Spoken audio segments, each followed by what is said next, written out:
Welcome to the Slop Farm. Enjoy the video. In this video, I will explain how to remote start your Ford F-250. To begin, ensure your vehicle is equipped with the remote start feature, typically indicated by a specific button on your key fob.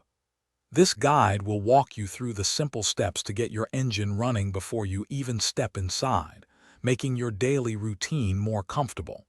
We'll cover the basic sequence and what to look for. To activate remote start, first press the lock button on your key fob once.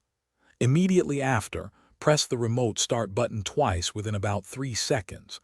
You should see your parking lights flash, confirming the signal was received and the engine is starting. This quick sequence allows you to warm up or cool down your truck from a distance, enhancing your comfort.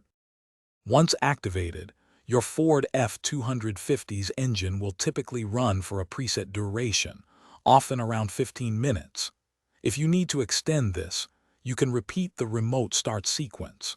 Remember, pressing the brake pedal or opening any door will cancel the remote start. Your climate control settings will also activate based on their last use, preparing the cabin for you. If your remote start isn't working, first ensure all doors, the hood, and the tailgate are completely closed. A low fuel level can also prevent the system from engaging, so check your fuel gauge.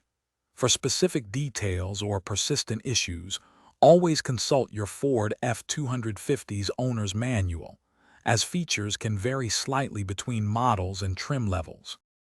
Thanks for watching. Consider subscribing if we helped you today.